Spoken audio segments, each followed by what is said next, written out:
नीतीश कुमार ना सिर्फ अपने फैसलों से बल्कि अपने गतिविधियों से भी हमेशा लोगों को चौंकाते रहे हैं। अब आज ही का बात कर ले, हम आज सुबह से अभी तक की गतिविधि को देखिए तो नीतीश कुमार अपने पैतृक आवास बख्तियारपुर पहुंचते हैं, जदयू कार्यालय पहुंचते हैं और तेजस्वी यादव से उनके आवास पर जाकर मुलाकात करते हैं। जिसके बाद बिहार में एक बार फिर से ये चर्चा तेज हो गई है कि आखिरकार नीतीश कुमार के मन में चल क्या रहा है।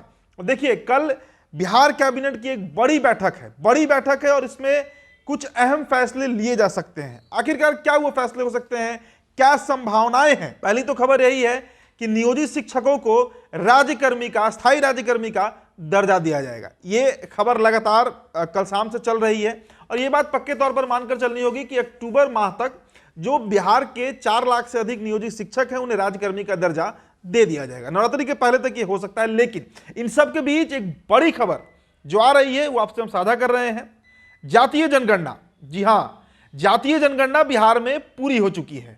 कोर्ट के द्वारा इसे मंजूरी भी मिल चुकी है और बजाते सरकार इसके पक्ष में है और यही कारण है कि 500 करोड़ रुपए खर्च करके बिहार में जाति की गिनती की गई।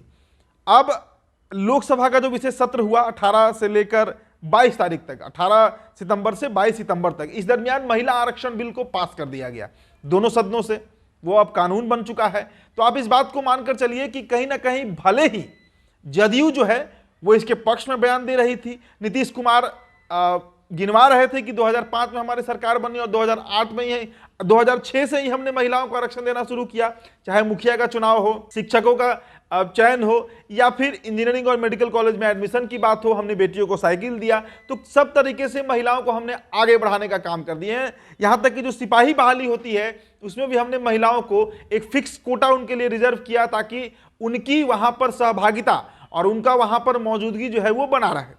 तो ये सब बातें नीतीश कुमार गिनवा रहे हैं। लेकिन कहीं ना कहीं केंद्र के द्वारा जो महिला आरक्षण बिल पास किया गया है उसमें अब एक नया मुद्दा जो उठाया गया है जातिगत जनगणना की। कारण है कि महिला आरक्षण तो दिया गया, लेकिन अब तमाम जो विपक्षी पार्टियां हैं वो इस बात को बार बार दोहरा रही हैं कि जातिगत जनगणना जब तक नहीं होगी, ओबीसी काउंटिंग नहीं होगी, ईबीसी काउंटिंग नहीं होगी, तब तक जो 33% कोटा महिलाओं को दिया जा रहा है लोकसभा और विधानसभा में, उसमें रिप्रेजेंटेशन जो है वो ज्यादातर शहरी महिलाओं का होगा और जो अपर कास्ट जो सवर्ण महिला है उनका होगा। अब जो खबर आज बड़ी खबर है आज की, आप इस तरीके से समझिए कि नीतीश कुमार कल हो सकता है कि जो कैबिनेट की बैठक है बिहार सरकार की उसमें जातिगत जनगणना के रिपोर्ट को सार्वजनिक करने का फैसला लिया जा सके। आखिरकार ऐसा क्यों होगा?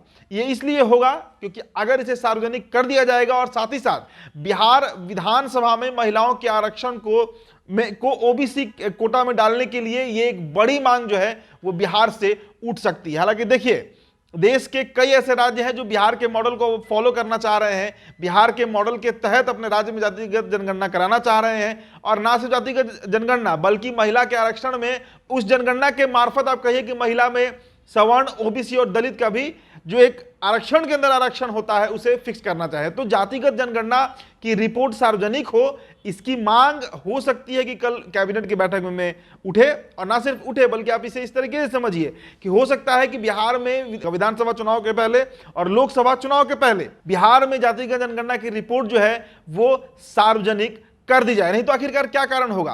कैबिनेट की बैठक होते रहती है, नीतीश कुमार ऐसा तो नहीं है कि मंत्रियों के यहाँ जाते हैं, पार्टी कार्यालय जाते हैं या बख्तियारपुर ही चले जाते हैं। लेकिन कल की जो कैबिनेट की बैठक है बिहार में वो इसलिए महत्वपूर्ण है क्योंकि इसमें कुछ अहम फैसले लिए जा सकते हैं, जैसे नियोजित शिक्षकों को राज्यकर्मी का दर्जा देना और दूसरा जातिगत जनगणना के रिपोर्ट को सार्वजनिक करना और बीजेपी का जो महिला आरक्षण कार्ड है जो भारी पड़ रहा है कहीं ना कहीं तमाम विपक्षी पार्टियों को, इंडिया अलायंस को, इंडिया गठबंधन को, उसका एक जवाब नीतीश कुमार जातिगत जनगणना के रिपोर्ट को सार्वजनिक करके दे सकते हैं। और इसके बाद ये मांग अब पूरे देश में उठेगी, हर राज्य में उठेगी और केंद्रीय स्तर पर भी उठ सकती है कि जब तक जनगणना होगी नहीं तब तक महिला आरक्षण लागू कैसे होगी। तो फिलहाल इस रिपोर्ट में इतना ही। बहुत बहुत शुक्रिया।